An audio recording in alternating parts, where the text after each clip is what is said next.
up, YouTube? Today I'll be going over class 1, 2, and 3 and how they did at Crawler Canyon RC Park. Now class 2 here is getting something that I've been wanting to get for it, and now that the class 1 ESC burnt up, I decided to switch this Mamba Micro and put it in that and switch it to a Mamba Micro X2. Now, here it is. Now, it is a 4S capable ESC. Now, I do plan on getting 4S for this. Probably get a 4S capable class 3 motor and ESC. Probably run a Micro X2 or the silent ESC. Still trying to decide. Might switch up the bumper and a few other things on class 2 here. I do need to do some work to it. I am getting a TIG welder here soon, so we'll see how that goes. I do want to get a forward motor mount for this. May try and get a stubby VFD with the overdrive. We'll see what I can do. Other than that, I am still trying to decide if I want to do straight axles or not. Let me know in the comments below what you guys think. Let me show you class 2 and class 1. Or class 3 and class 1, sorry. Here is class 3. Now, I'm trying to decide on class 3 if I want to do the tire, which tires I want to do.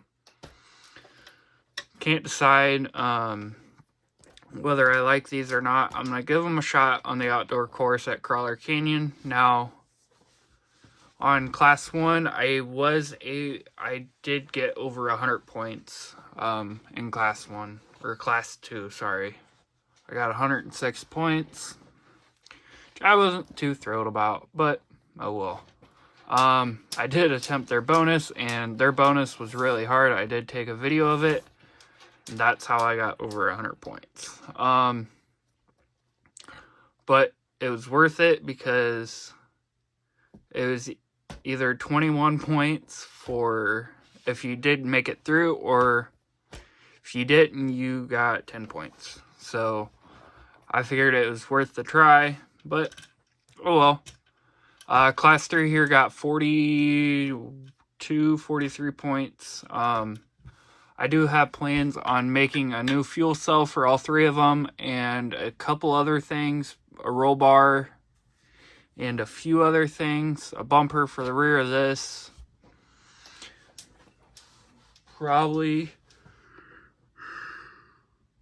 sorry, I'm trying to decide what else I do need. Probably get a CMS kit for this. For class 3 here, just so I can get CMS points. I will be at 30 points if I do get a CMS. If not, I'll make it up somewhere else. And that is without an interior, but I still might make a interior, even a simple interior, just so my just so my electronics are covered. Other than that, that is class 3. Class 1.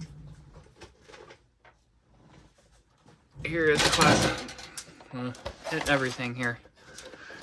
Here is class 1. Now, I am still trying to decide whether... Forgot the body's not attached. Whether I want to keep running this or not. Now, I do like class 1. I have done better in class 1 than the other 2. Now, that is what made me run this time, was I did better. Now, I do need to order some new links for class 1. Probably some longer rear links, or just order some longer rear links is really all I need. Front's good, it's the rear that I need to do. I do need to do a roof rack, roll bar, think that's it for class 1. Maybe get a winch so I don't have to swap back and forth between... Oh, the fair lead. I need to get a fair lead. Maybe some lights too. Sorry. Now let me switch over and let me get my 3D printers.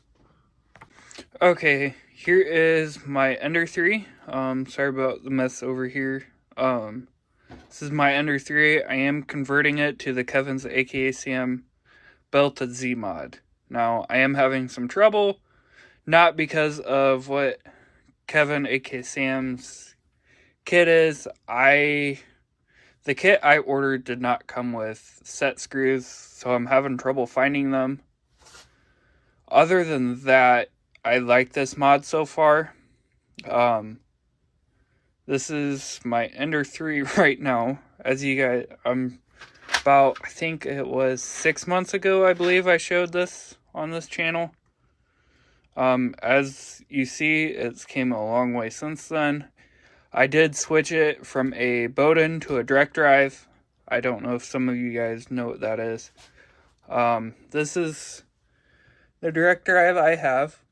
It is the MicroSwiss Next Gen, which is MicroSwiss NG, hot end, and extruder assembly.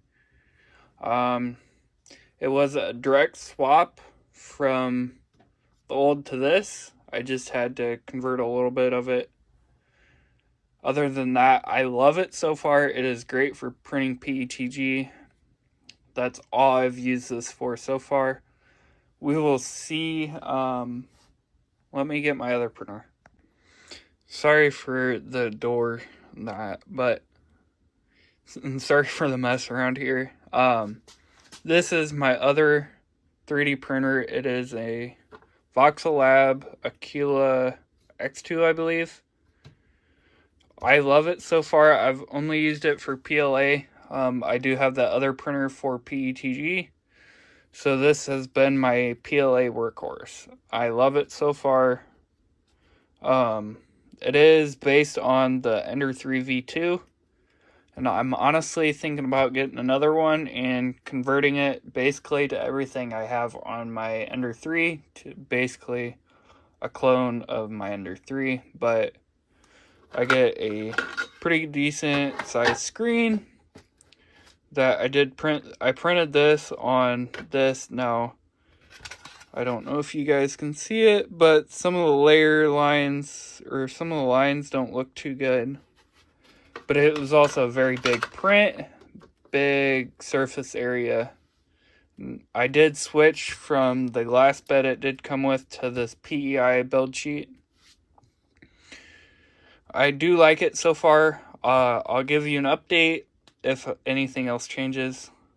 I'll give you another update. If you guys want more 3D printer content, let me know. But other than that, thank you guys so much for watching. I hope you guys like and subscribe. See you next time.